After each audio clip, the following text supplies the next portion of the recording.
Before the sun rose over the walls of Jerusalem, there was a secret hidden in the shadows of the Assyrian camp, a deadly secret that would change the course of history in a single night.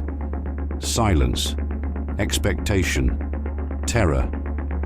It was the year 701 before Christ, during the reign of King Hezekiah of Judah, a devout monarch who had restored the temple and defied the most powerful empire of his time. Assyria, the beast from the north, with its invincible armies and insatiable thirst for conquest, had devoured entire nations without mercy. Sennacherib, the proud Assyrian king, commanded the most fearsome army the world knew then. His 185,000 soldiers covered the fields around Jerusalem like hungry locusts, their banners waving threateningly under the scorching sun of Judah.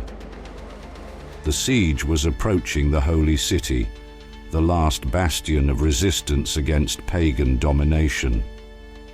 Inside the walls, the people trembled. But Hezekiah, son of Ahaz, descendant of the great King David, looked toward the starry sky with unwavering faith. His lips murmured an ancient prayer, a plea for divine intervention in the face of the inevitable massacre that was approaching. "My Lord," he whispered in the stillness of the temple, "only you can save us now." And in the celestial heights, invisible to mortal eyes, a being of light and fire prepared its flaming sword. The angel of the Lord, executor of divine justice, awaited only the command to descend to earth with devastating power. That night, the wind completely ceased. An unnatural silence fell over the valley. In the Assyrian tents, officers prematurely toasted their victory while planning the final attack for the next dawn. "Tomorrow," proclaimed Rabshakeh, Sennacherib's general, "Jerusalem will fall like all the other cities. Their God will not be able to save them any more than the gods of Hamath or Arpad saved their people." Laughter resonated through the royal tent, but an old counselor felt a chill run down his spine. He looked toward the starless sky and felt, in some inexplicable way, that forces beyond human comprehension were moving in the shadows of that night. And so, while an invisible clock moved toward the hour of divine intervention, two worlds, the celestial and the earthly, prepared for an encounter that would be remembered for millennia. It was the 14th year of Hezekiah's reign, a time of unprecedented trial for the small kingdom of Judah. After the fall of the northern brother kingdom, Israel, at the hands of the Assyrians, Judah remained as the last guardian of faith in the true God. Hezekiah was not an ordinary man. From his ascension to the throne, he devoted himself to purifying the land of idols, restoring the temple, and renewing the covenant with the Lord. "I will trust in the God of Israel," he declared to the people gathered in the newly purified temple, "for he alone is the shield and fortress of Judah." Sennacherib, on the other hand, personified earthly power in its most brutal form. His empire stretched from the mountains of Persia to the plains of Egypt. Kings trembled at the mere whisper of his name, and entire cities were razed at the slightest sign of resistance. "No God has ever saved his people from my hands," he boasted, in inscriptions carved in stone throughout his empire. "I am the scourge sent by the great gods of Assyria to punish the rebels." The conflict between these two men, a humble servant of the invisible God and a tyrant who considered himself almost divine, was about to culminate in a confrontation of cosmic proportions. The first news of the Assyrian invasion reached Jerusalem through exhausted refugees. "They come like a storm," shouted men covered in dust and blood. "Lachish has fallen. All the fortified cities are being destroyed." Hezekiah summoned his council. Some advocated immediate surrender, others suggested alliances with Egypt. But the prophet Isaiah, with his burning eyes and white beard, entered the council chamber unannounced. "Thus says the Lord," he proclaimed in thunderous voice, Do not fear the Assyrian who threatens you with arrogant words. I will put a spirit in him, and he will hear a rumor and return to his land, where he will fall by the sword." That same night, 3 Assyrian emissaries arrived at the gates of Jerusalem. Rabshakeh, Sennacherib's spokesman, spoke loudly so that everyone on the walls could hear. "What do you trust in to resist? Egypt is a broken reed that pierces the hand of whoever leans on it. And if you say, 'We trust in the Lord our God,' isn't that the same one whose altars Hezekiah removed?" Silence fell over the walls, broken only by the hot desert wind. The hour of Jerusalem's greatest test had come. The rising sun illuminated the vast expanse of the Assyrian camp. Countless tents covered the hills around Jerusalem like a metallic plague. The noise of thousands of men preparing their weapons created a terrifying symphony that resonated through the valleys. Inside the besieged city, Hezekiah tore his garments upon receiving Sennacherib's letter. The words contained in it were pure blasphemy. "Do not let your God, in whom you trust, deceive you when he says, 'Jerusalem will not be delivered into the hands of the king of Assyria.' Surely you have heard what the kings of Assyria have done to all countries, completely destroying them. And will you be delivered?" The king of Judah, with determined steps, went to the temple. There, in the most sacred place of his nation, he spread the blasphemous letter before the altar and raised his voice in a prayer that would resonate through the centuries. "Lord God of Israel, enthroned between the cherubim, you alone are God over all the kingdoms of the earth. Incline your ears, Lord, and hear. Open your eyes and see the words of Sennacherib, who mocks the living God. It is true, Lord, that the Assyrian kings have destroyed nations and thrown their gods into the fire. But those were not gods, only works of human hands, wood and stone. Now, Lord our God, deliver us from his hands, so that all the kingdoms of the earth may know that you alone, Lord, are God." Meanwhile, in the Assyrian camp, Sennacherib was receiving reports from his generals. The siege was almost complete. The war machines, battering rams, assault towers, catapults were positioned. Jerusalem's water had been cut off. It was only a matter of time. "Tomorrow," declared the Assyrian king, "Jerusalem will join the list of cities that dared to defy Assyria. We will not leave stone upon stone." In the royal tent, decorated with treasures looted from 100 conquered nations, Sennacherib drank wine from gold cups stolen from foreign temples. Around him, concubines danced and musicians played, prematurely celebrating the inevitable victory. But in the shadows of the approaching night, a celestial messenger was receiving his final instructions. In the eternal chambers, beyond the veil that separates the visible from the invisible, forces moved in response to the prayer of a righteous king. An Assyrian officer shuddered for no apparent reason and spilled his wine. "Do you feel that?" he asked a companion. "The air, it seems heavy, like before a great storm." The other soldier laughed. "It's just the fear of the Jews you're feeling. Tomorrow their laments will fill these valleys." But the officer could not shake the sensation. Looking toward the starry sky, he felt as if invisible eyes observed every movement in the camp, as if the night itself breathed, waiting for the moment to attack. In the temple of Jerusalem, the prophet Isaiah prostrated in prayer when a supernatural light filled the sacred precinct.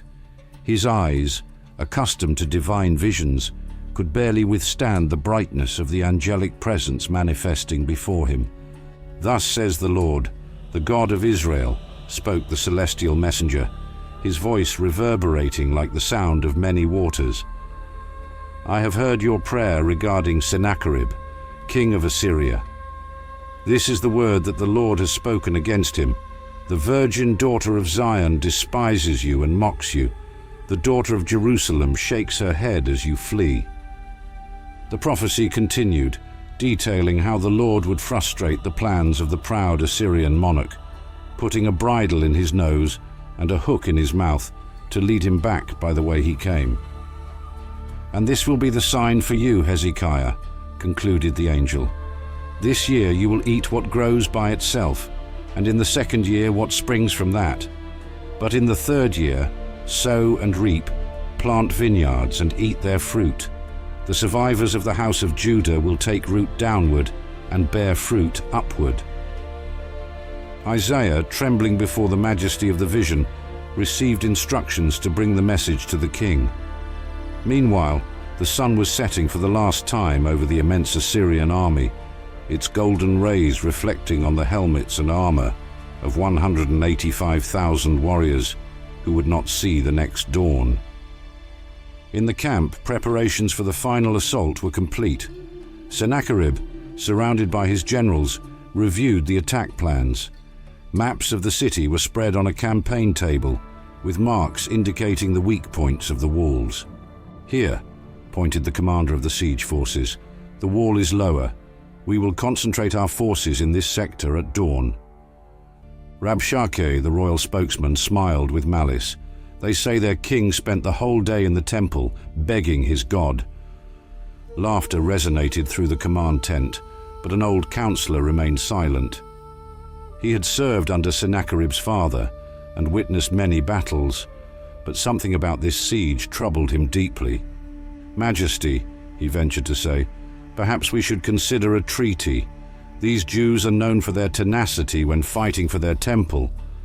Sennacherib's eyes flashed with fury. "Getting cowardly on the eve of victory, old man. Perhaps your time of usefulness has come to an end." The counselor bowed in submission, but his eyes betrayed concern. As he left the royal tent, he looked toward the night sky, where stars shone with unusual intensity over Jerusalem.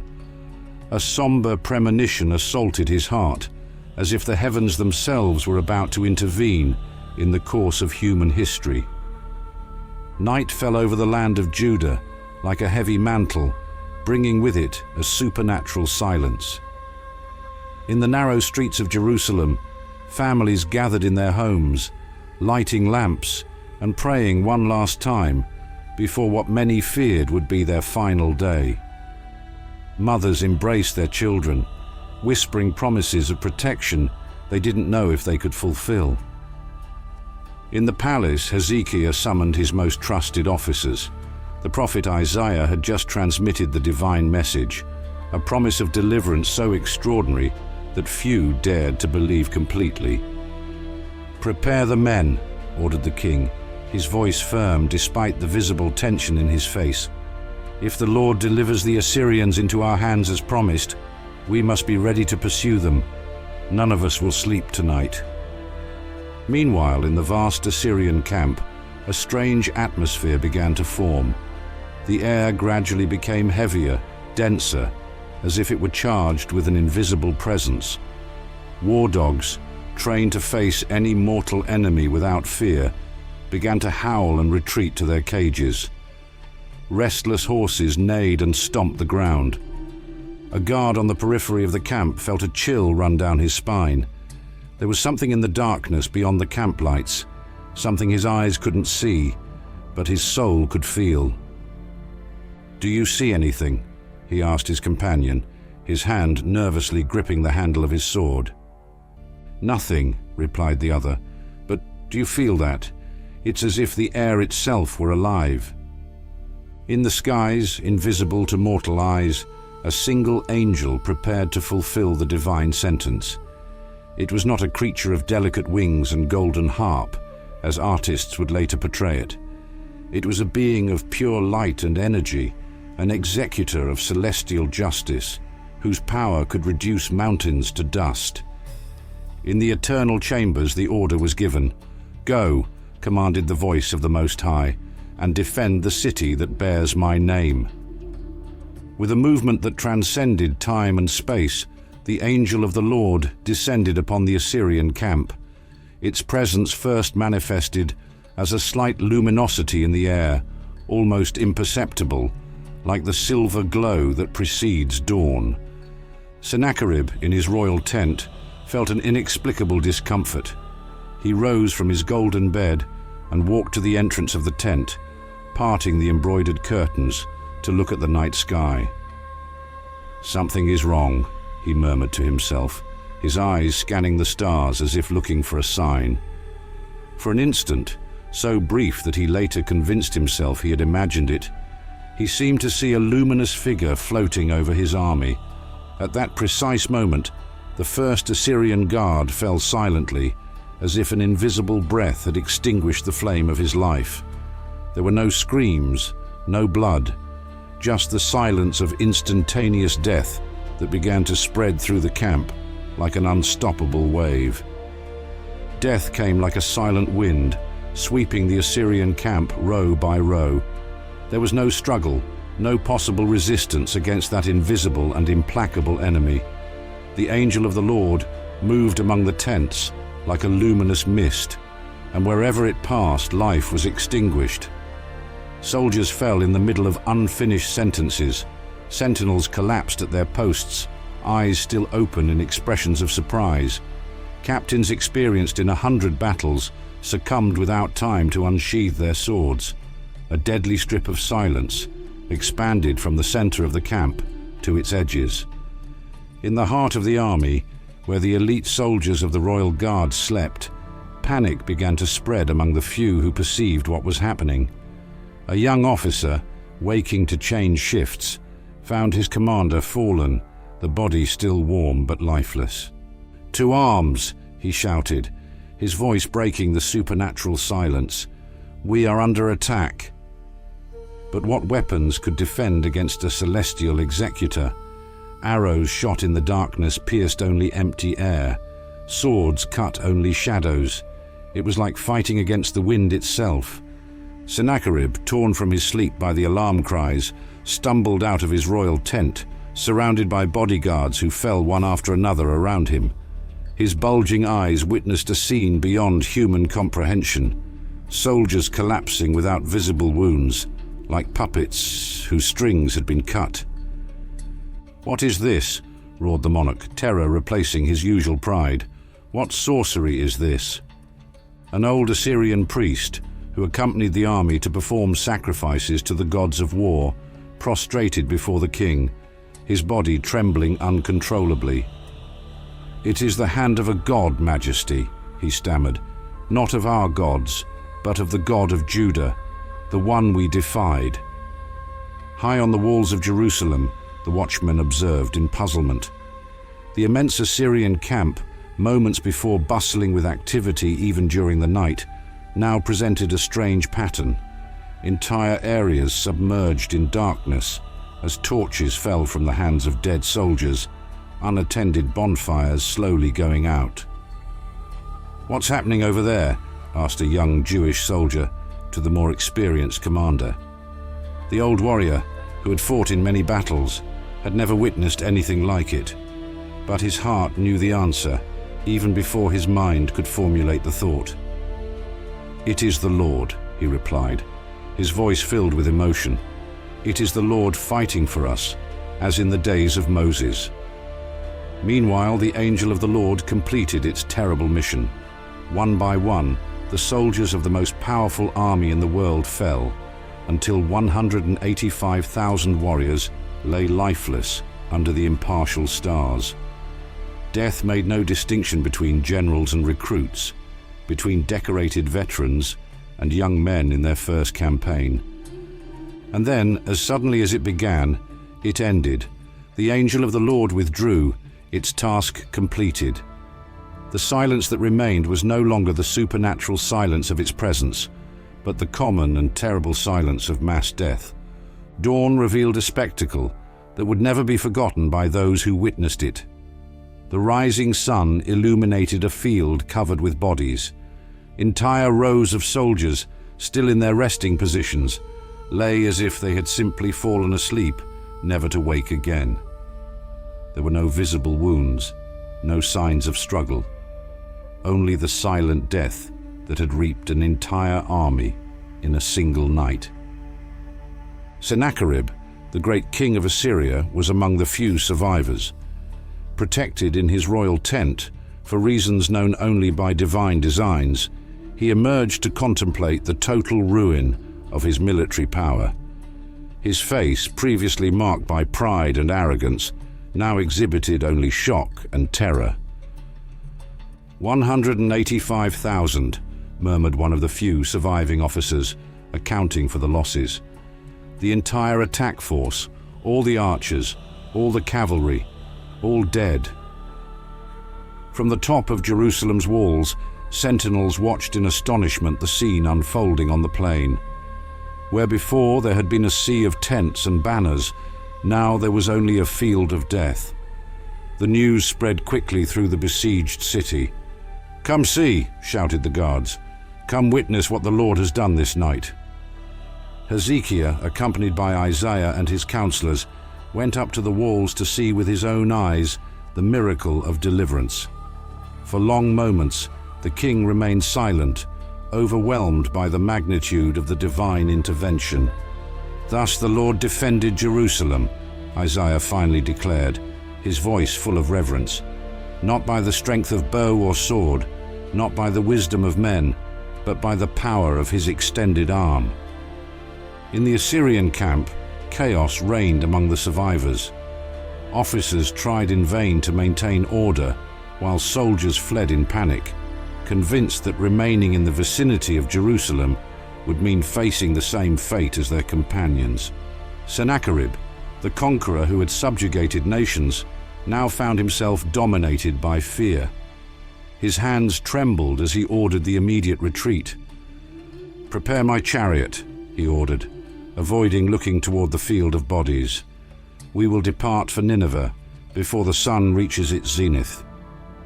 An old counselor, the same one who had suggested caution the night before, approached the king with faltering steps.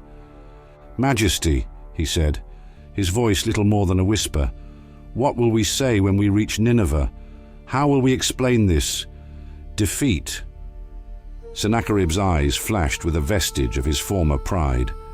"We will say that a plague struck the camp, a sudden and deadly disease. We will never speak of the God of the Jews." But as the words left his lips, the king knew he was lying to himself. In his heart, a terrible certainty had settled. He had defied a power greater than all the gods of Assyria, and only by inexplicable mercy was he still breathing. In the streets of Jerusalem, the people began to gather in spontaneous celebration. Songs of praise resonated from homes and the temple. Women danced, children ran freely, and men embraced, many with tears of relief running down their bearded faces. The sun climbed higher in the sky as Jerusalem vibrated with unprecedented celebrations. In the streets and in the temple, the people sang psalms of gratitude, their voices joining in a symphony of worship that seemed to make the very stones of the city resonate. "When the Lord brought back the captives of Zion," intoned the Levites in the temple, "we were like those who dream.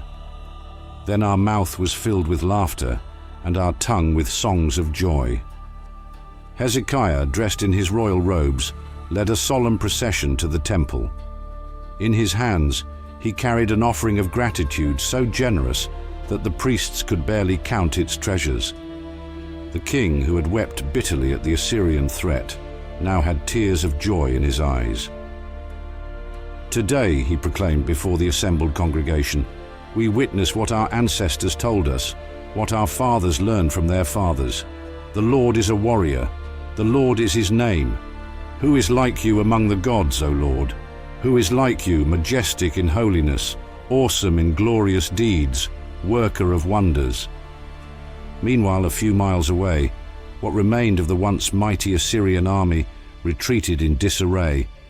Abandoned chariots and carts blocked the road, while stunned soldiers walked like men in a trance. The fear of being overtaken by the angel of death, as they now called it in whispers, drove them to desperate flight. Sennacherib, in his royal chariot pulled by 4 white horses, kept his eyes fixed on the horizon, refusing to look back. The great conqueror, who had expanded Assyria's borders beyond what any predecessor had achieved, now fled from a city he had failed to conquer.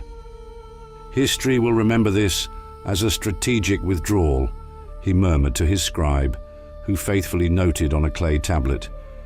Record that a disease struck the camp, forcing us to postpone the conquest of Jerusalem. The scribe nodded, but his eyes betrayed the truth that everyone knew. No natural disease could kill with such precision and speed. No plague could select exactly 185,000 victims, leaving others completely intact. Back in Jerusalem, Isaiah met with Hezekiah in a reserved room of the palace. The prophet's face, normally austere, was serene. "Thus the word of the Lord was fulfilled," he said to the king. "But remember, this miracle was not just for this generation, but for all generations to come. The account of what happened here today must be preserved with accuracy." Hezekiah nodded, summoning his royal scribes. "Record everything," he ordered. "Every detail, every number. Let our children and our children's children know that the God of Israel is the Lord of hosts, and that he defends those who trust in him." As the day progressed, some of the bravest citizens of Jerusalem ventured outside the walls to observe the field of death. What they saw defied comprehension. Row after row of soldiers, still in their gleaming armor, lay as if they had been touched by an invisible finger. A young priest, walking among the dead, noticed something extraordinary. There was no decomposition, no usual stench of death. It was as if corruption itself hesitated to touch those who had fallen by the divine hand. "It is a sign," he said to his companions, "a sign that it was not by human hand that these men perished." The days that followed the miracle were of intense activity in Jerusalem. By Hezekiah's orders, large pits were dug outside the city to bury the dead of the Assyrian army. Although they were enemies, respect for the dead demanded that they receive proper burial. "Even in victory, we must show the dignity that our God teaches us," declared the king to those who questioned why they should bother burying their enemies. As the work progressed, reports began to arrive from other cities of Judah. The fear that had dominated the nation during the Assyrian advance was transformed into celebration. Delegations of leaders from neighboring villages and cities arrived daily in Jerusalem, bringing offerings of gratitude to the temple and gifts for King Hezekiah. "The Lord fulfilled his word," said the temple administrator, as he accounted for the offerings that arrived. "He promised that Jerusalem would be a place where nations would bring their treasures. And look, this is beginning to happen." In the following weeks, messengers from distant kingdoms arrived at the holy city. Even nations that had hesitated to oppose Assyria now sent emissaries with gifts and alliance proposals. The small kingdom of Judah, which had seemed destined for extinction, suddenly found itself at the center of diplomatic attention in the known world. A Babylonian ambassador representing King Merodach-Baladan presented himself at the palace with magnificent gifts and a sealed letter. "My lord has heard about your illness and miraculous recovery," declared the ambassador, referring to an earlier episode in Hezekiah's life. "And now about this impressive victory against Sennacherib. He wishes to establish bonds of friendship with a king so evidently favored by the gods."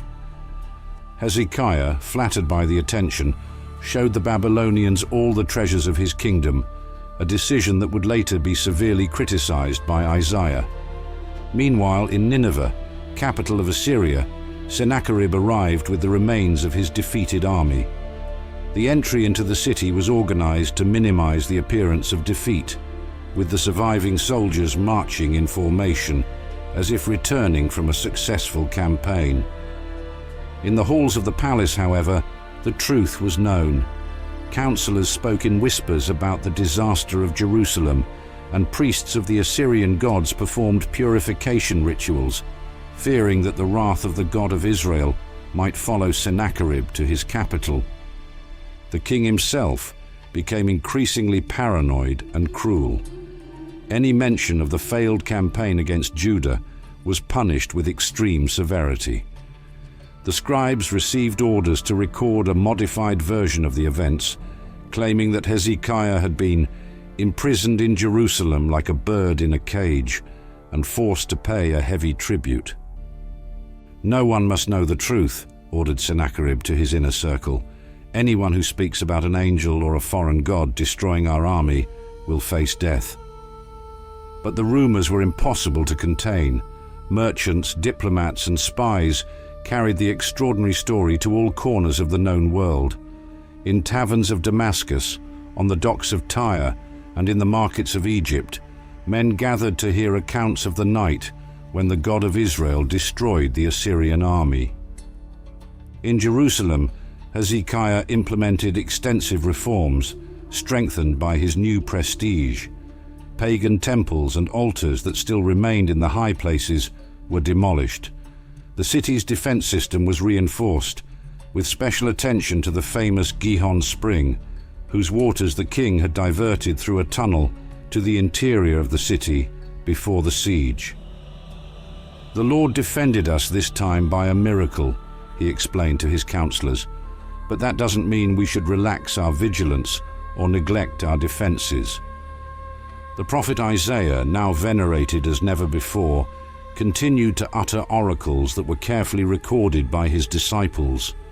His words about the future of Israel and the nations, about a coming Messiah and a time of universal peace, gained new credibility after the dramatic fulfillment of his prophecy against Assyria.